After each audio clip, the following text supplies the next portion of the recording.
The Lord be with you. A reading from the Holy Gospel according to Mark. Jesus said to his disciples, "Be watchful, be alert. You do not know when the time will come. It is like a man traveling abroad. He leaves home and places his servants in charge, each with his own work, and orders the gatekeeper to be on watch. Watch, therefore. You do not know when the Lord of the house is coming, whether in the evening, or at midnight, or at cockcrow, or in the morning. May he not come suddenly and find you sleeping. What I say to you, I say to all. Watch." The Gospel of the Lord. Praise to you, Lord Jesus Christ.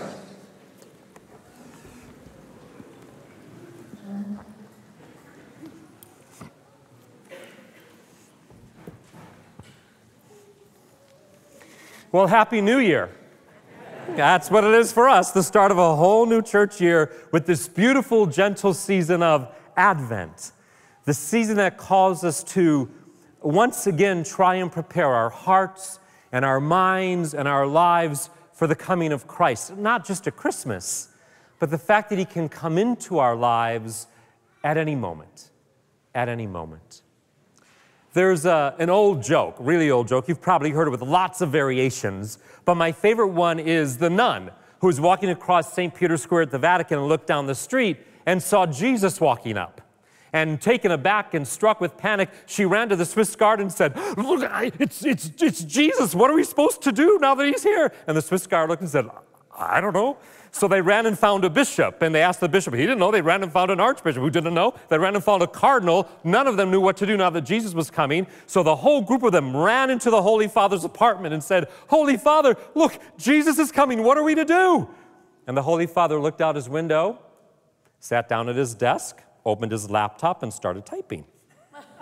And the audience said, "Holy Father, what? Please tell us. What are we supposed to be doing?" And he said, "Look busy." You haven't heard that before?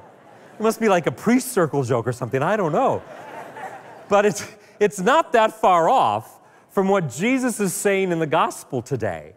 To be watchful, to be alert, to be about the task the master has left for you. We hear he tells a story about a man who goes abroad on a trip, a household owner who leaves his servants all with something to do and warns them to be watchful because you do not know when the master may return.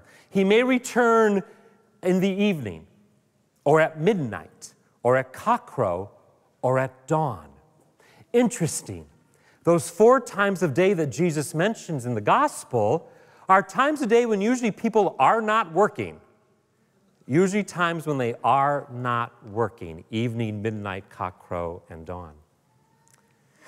During this year, we will hear primarily from the Gospel of Mark, with a little bit of John thrown in. Mark is the shortest gospel, only 16 chapters, so they put some John in to fill the year out. And even though we are at the start of a new liturgical year, our reading from Mark today actually comes from the end of chapter 13. And what happens right after this in chapter 14 is the Passion of Jesus begins. He has the Last Supper, he'll go to Gethsemane, he'll be betrayed, arrested, and tried and denied. And interestingly, all those things, all those important moments in his passion happen at evening, midnight, cockcrow, and dawn. At evening, he has the Last Supper with his disciples and explains to them how he will give his life for them. And of course, they don't catch that. They don't understand that. At midnight, they'll go to the Garden of Gethsemane, and he will ask them to stay watchful, to be alert, to pray with him. That doesn't work out so well. He'll be arrested and betrayed in the midnight hour. And then, of course, at cockcrow, we know what happens. Peter will deny him several times. And it's in morning, at dawn, that he is tried and sentenced. And then, of course, several mornings later, when the empty tomb is found. All those moments that Christ mentioned to be watchful are important moments in his passion and death and resurrection. So part of the trick seems to be knowing what time it is and what's happening. Knowing what time it is and what's happening. The children who were here with us a few minutes ago, they know what time it is. They know what's happening. They know who's about to come. And they have a certain excitement about this season of Advent that we adults could really learn from, right? Because they know jolly old St. Nick is on his way. And 22 days from now, all kinds of stuff that they want, all kinds of stuff that they hope for, all kinds of stuff they long for and yearn for, they're hoping it's going to appear. And so they're very excited about this season and who's coming. The one who can meet everything they long for.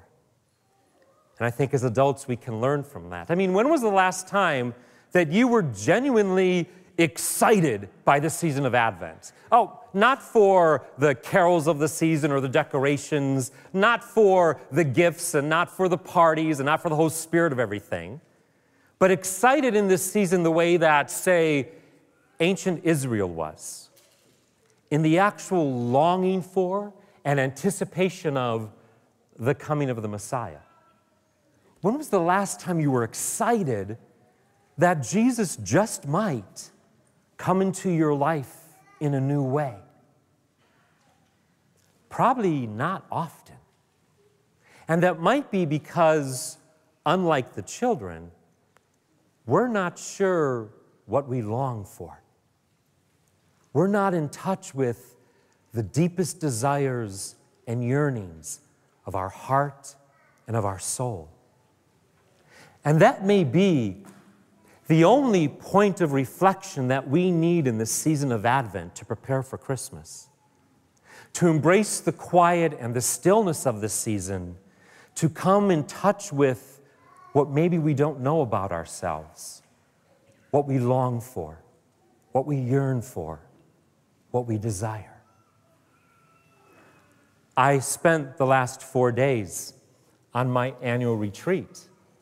And one of the questions my spiritual director asked me was, what do you long for? And I spent a bit of time meditating on that, praying with that, being with that thought. Hopefully, when you're asked, what do you long for?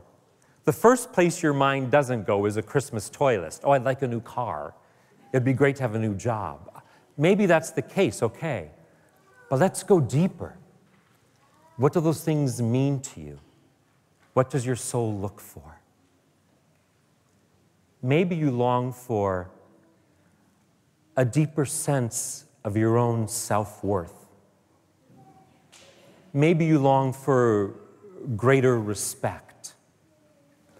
Maybe you long for a feeling that you make a difference in the world, that you're useful, that your life has a meaning and a purpose. Maybe you long deeply to know that other people hold you in a special way, that you stand out, that you're important.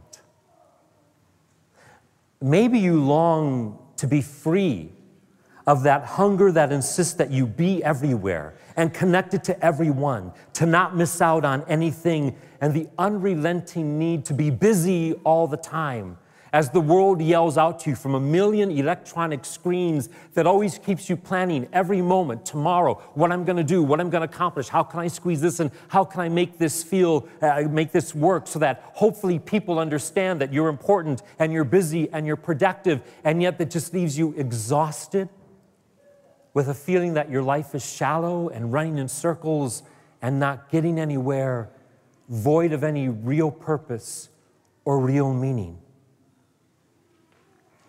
Maybe you long to be free of exhausting and endless, promiscuous desires and the relentless need for more intimacy, even if it's not real, that can color your interaction with people with very selfish and awkward kinds of ways. Maybe you long to be free from endless heartache, from anxiety, from worry. Maybe you long for an important relationship to be made whole. Or maybe you long for a relationship to have some new life in it, some excitement again. Maybe you long to be free of all of those things that seem to have robbed your life of its joy. The fact that you never seem to truly be happy anymore. Maybe you just long for life to be a little easier, just a little easier.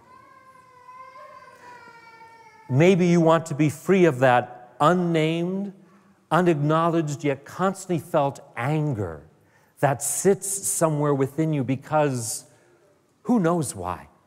Because the world just doesn't work the way that you want it to work. Or the anger that comes from feeling maybe you've not accomplished everything in your life that you wanted to accomplish.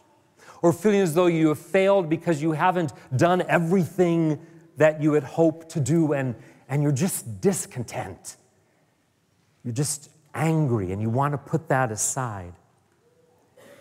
Maybe you long to be healed of everything in you that's wounded, unresolved, bitter, jealous, and unforgiving.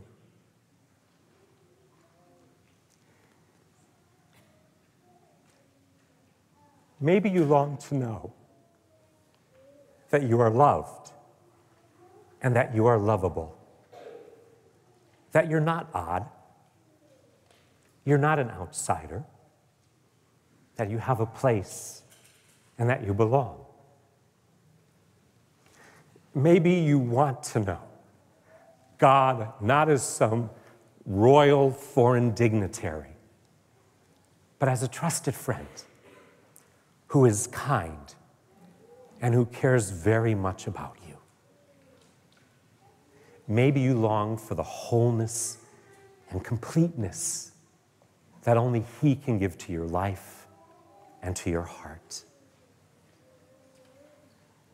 Maybe all we need to do this Advent is to sit still and quiet and get in touch with the deepest longings, the yearnings, the desires of our heart and of our soul that really only Christ can fulfill. Maybe we can get in touch with those and then look forward with new anticipation to the coming of the one who arrives in the evening, or at midnight, or at cockcrow, or at dawn.